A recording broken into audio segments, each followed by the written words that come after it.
Hello everybody, it is Micah, and today I want to take a moment and talk to you about a system in Final Fantasy XIV that's not necessarily a bad system conceptually, and it's actually a cornerstone of the game.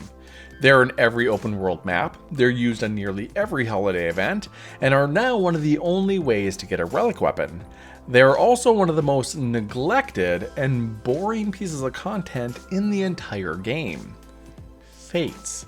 Now, for those of you not in the know, FATES stands for Full Active Timed Events, and they are events that are usually, but are not limited to, battles. They happen all over Eorzea, they have a limited time to complete them, and can consist of a variety of goals, from defeating a boss to collecting items scattered around the ground.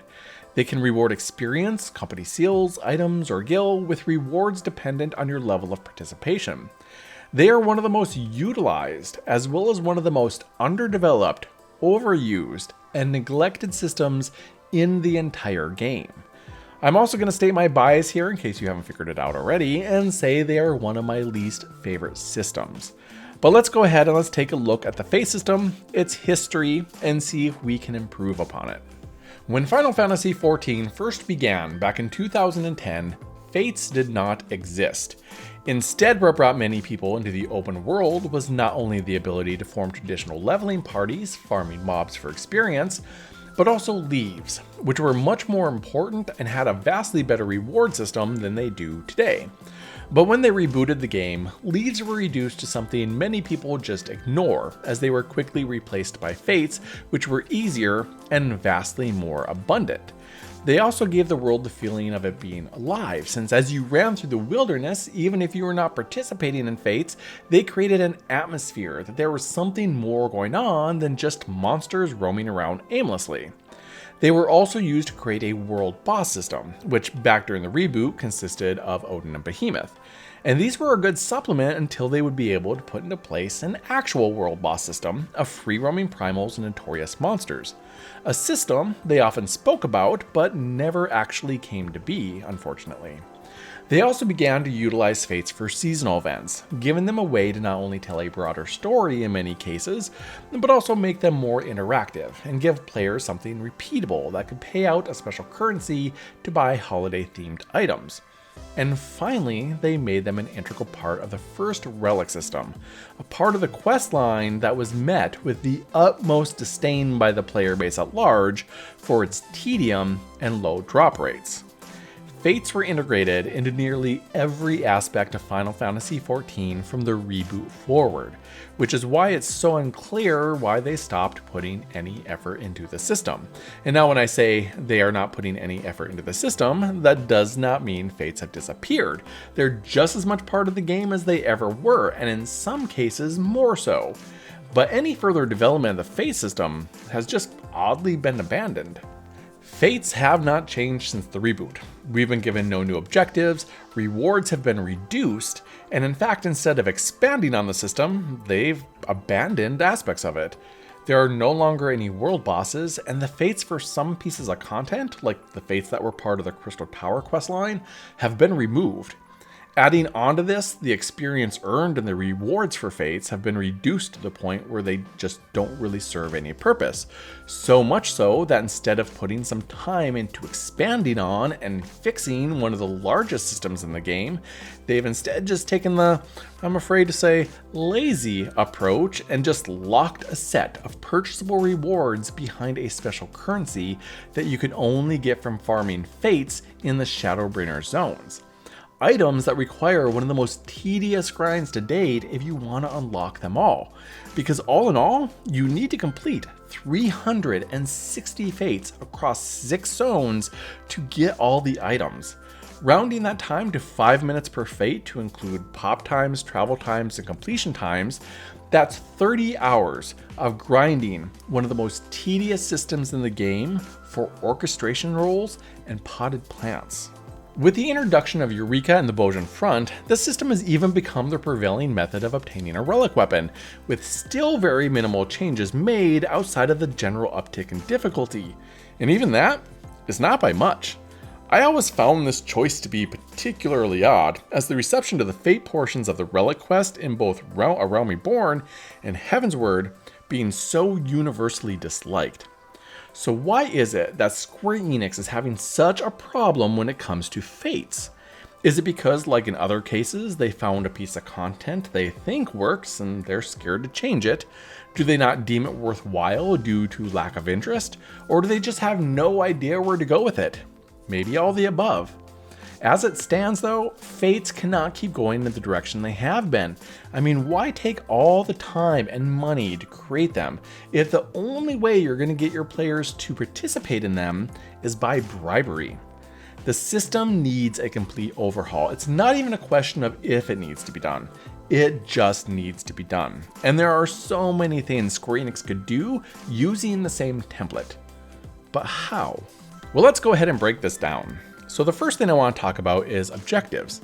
And objectives don't have to be, and frankly shouldn't be, too complicated. I mean, what do we have now? Kill a boss, collect dropped items, kill a fodder until the fate ends, and everyone's favorite, escort an NPC. I mean, yeah, they're all simple. You don't need to do a lot here. Adding 1 or 2 new objectives per expansion is all they really need to do. Just gotta spice things up a little bit. Maybe add a mechanic where instead of having to directly fight swarms of mobs, we have to interact with something in the environment.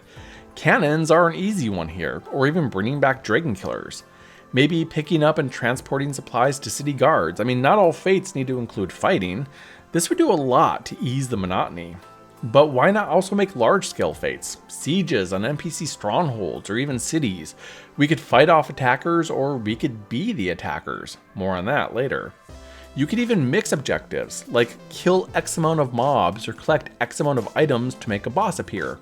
Escort an NPC caravan, where we not only have to defend them, but also collect dropped items between spawns. It's not entirely too easy, but it's not also difficult by any means, especially if they change the Fate's difficulty to reflect the number of participants. I mean, just do something new, something different. It doesn't have to be crazy. But what about the rest? Let's go ahead and begin with rewards. Gil is, in the large run, not really important to this game. There's no real gil sinks beside housing, and that is a mess in and of itself. So the addition of gil rewards is not really too important, and it really wouldn't be a factor for the majority. Experience, on the other hand, is almost always in demand due to being able to unlock all jobs. However, Yoshida has stated that they do not want to make Fates the primary way of gaining experience. They want you to use the roulette system. They want you to run dungeons.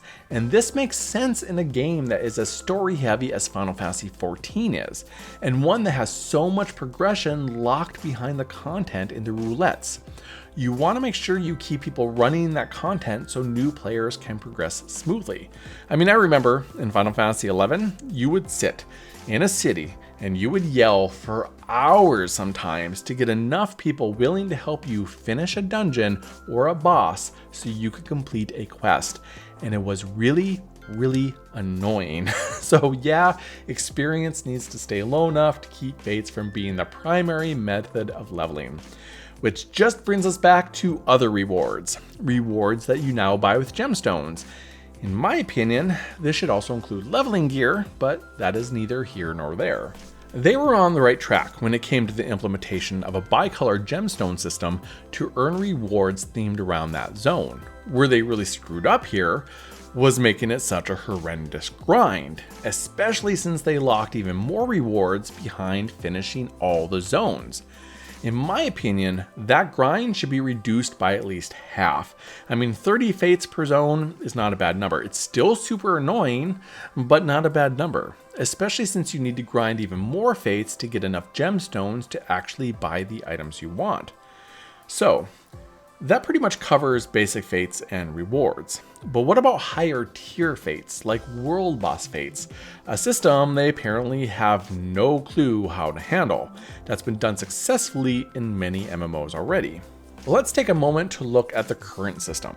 For Odin and Behemoth, they are random spawns set on an hour-to-hour basis. So Odin's fate, Steel Rain, has a 36-hour window in which he can spawn, and after it does and Odin is defeated, it goes on a 36-hour cooldown. It also only has one drop of note, Odin's Mantle, which can be crafted into one exterior housing item or traded in for a set of barding or one of 3 glam items, 2 of which can only be used by tanks and the other one only by paladins, which really limits the amount of people who are going to even bother with it. In Heavensward and Stormblood, they decided to go in a different direction altogether, and they had world bosses spawn by either completing a series of smaller fates or just by waiting on weather. Again though, the rewards were slim and the timers were sporadic, meaning you practically needed to sit in a zone and just wait, sometimes for hours and sometimes for days, which isn't really normal these days to begin with, but they also failed to give them rewards worth camping that amount of time for. With the way they've handled world boss events, with these strange timers and minimal loot that isn't even usable by the majority of players, it's no wonder they've almost all been dead on arrival. I mean, what's the point to even do them if you cannot find them, or if the rewards are unusable, lackluster, and extremely limited? Talk about a tremendously amateur move by a multi-million-dollar company with a reputation for being an amazing game creator. How did no one on this team look at this and say, hey, this isn't good and we can do better? World bosses and other large-scale fates can and could be so much fun, but fun is not enough to maintain any piece of content, especially battle content. They simply need to be worth doing. First of all, in my opinion, these fates should be spawnable. One option would be by trading in items earned from other battles or fates. Not only would this give new purpose to items like Gordian lenses or tarnished springs, items we normally toss away after the patch they were introduced in becomes irrelevant, but it also let us have a little bit of control over the spawn times. If fates spawned by trade-ins are not an option, at least give us another way to trigger them. Whether that's by having a series of 2 or 3 fates max that would cause the spawn, fates that would also themselves spawn in regular intervals, or by calling the herds of beastmen or other certain enemies, or even a repeatable quest line that opens up a spawn window, helping us being able to plan things out better. When it comes to the fates themselves, they can be the Zergfests with minimal mechanics they are now, and frankly like they are in most other games. Or they could be large-scale battles that require us to either defend a base or attack it. The big thing I would love to see with this type of large-scale fate would be consequences.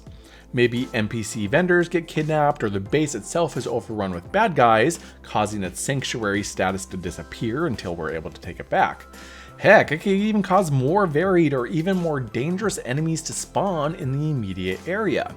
This is actually how they made the Bojin Southern Front sound prior to its release, and it caused a lot of people to get super excited, myself included, which just made the Bojin questline and the resistance weapons even more disappointing after the fact.